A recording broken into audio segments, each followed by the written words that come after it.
Slava Jesus Christus, Slava Navika, glory be to Jesus Christ, glory be forever. It's Father Basil again doing another podcast. And again, reading from this book, Light for Life, Part 3, The Mystery Lived with God with Us Publications. And the title of this reading I'm going to do today is called Growing in Humility.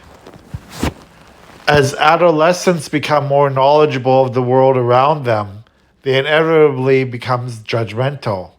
Their knowledge of the best way to do things make them superior to their parents, teachers, and less experienced peers. Here one often falls into the temptation of fanaticism. Since a person has learned intellectually the authentic meaning of form of some element, he insists on implementing it in his own life, that of his parish and that of fellow Christians.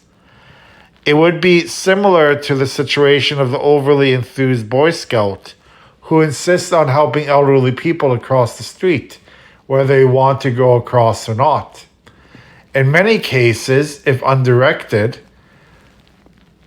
the person can become a fundamentalist in mentality, intellectually well-informed and knowledgeable, but blindly, insufferably self-righteous and intolerant of lesser, sadly benighted Christians. Sound and regular spiritual direction is perhaps more essential at this stage than at any other. It is important at this point that people be provided with sound materials, resources, and instructions. Guidance is necessary, lest in their intemperate zeal they become fixated on the forms, history, or abstract ideal shape of the various elements of Christian life. The person must be guided to form a realistic synthesis, integrating all the elements and avoiding any lopsided fixation or orientation. Heresy has always been difficult to deal with, precisely because it is a choice of elements that are fundamentally true and good, but chosen out of context and separated from the whole of Christian life. Developing humility is an essential element at all stages, a never-ending task, but especially at this stage.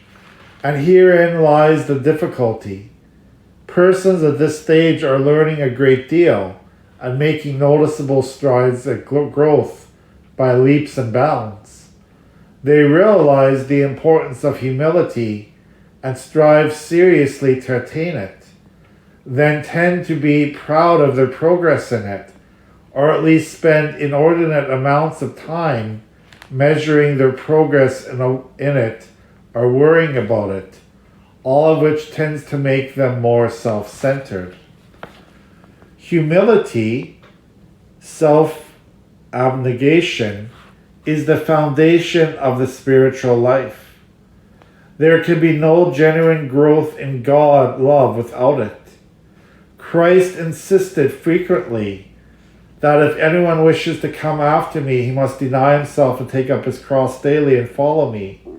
For whoever wishes to save his life will lose it, but whoever loses his life for my sake will save it. What profit is there for one to gain the whole world, yet lose or forfeit himself? And our Eastern Christian tradition is most insistent on the same point. As Saint Hezekias, the priest, expressed, there is no venom more poisonous than that of the asp or cobra, and there is no evil greater than that of self-love, Philantia. This sounds strange in contemporary life, in which, as was mentioned earlier, great emphasis is placed on self-discovery, self-esteem, self-development, and modern spiritual books emphasize a positive spirituality, decrying an older negative approach. In fact, many modern authors accuse a search for humility of being excessively narcissistic and self-defeating. But what does this mean? Isn't the self-centered search for this counterproductive in that it focuses one's attention even more upon oneself? Jesus also said, "You shall love your neighbor as yourself." This implies that we are commanded to love ourselves. True humility does not exclude a proper love of self. However, a proper love is the key. Because God loves us and our neighbors, we love them and ourselves based on and using that very love of God. When we grow in our ability to love others, and especially God, there are several stages through which we pass. I love me, I love you for me, I love you for love, I love you for you, and finally, I love me for you.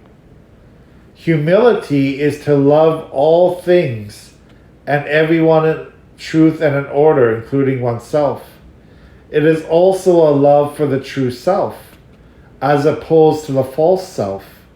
The false self is the one we have organized independent of a relationship with God and others, a caricature of what we can be and should be. It is precisely this which must be denied and done away with so that the true self can emerge. So, in terms of growing in humility and growing in our relationship with God, there are some things that we can do, the works of ministry. From the first days of the church, two distinctive areas of ministry were recognized. The work of the apostles was seen to be preaching and prayer. Caring for the physical needs of the community was handed over to the deacons. This distinction came to be the basis of describing the works of mercy, in which all believers are called to participate. The corporal or physical works of mercy are aspects of the diaconal ministry, extending Christ's compassion to the needs of the world. That is, feeding the hungry, giving drink to the thirsty, sheltering the homeless, clothing the naked, visiting the sick, visiting the imprisoned, and burying the dead. The spiritual works of mercy are aspects of the priestly ministry, extending Christ's desire that all be saved into our life. That is, admonishing the sinner, instructing the ignorant, counseling the unsettled, comforting the sorrowful, bearing wrongs patiently, forgiving all injuries, and praying for the living and the dead. So, growing in humility. This is what this topic was called today. And how do we grow in humility? We grow in humility by, looking beyond our own needs, looking beyond our own selfishness, and looking at the needs of others. And this is what the works of mercy do, or the works of ministry. The physical works of mercy, the corporal works, and the spiritual works. So we're always thinking about the other person. We're always thinking about beyond ourselves. But at the same time, we still love ourselves. We still have that self-love that God gave to us, because God made us in his image and likeness. God made us in a way that we are part of God's kingdom forever. Okay? And he wants us to be part of that kingdom. He wants us to be part of his heavenly kingdom. So he made that as in his image and likeness, that we can understand who he is. we can understand what that love of God means in this world. We can understand what that love of neighbor means. When we love ourselves, we are loving what God has created on this earth. We are loving, others as God loves us. So that's really what that self-love is.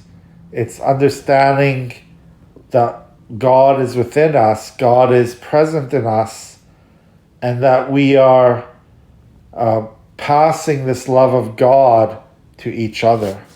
Okay? And that's how we can do it in the works of mercy, in the spiritual works of mercy, corporal works of mercy. Always thinking of others before ourselves. God bless you. Have a good day.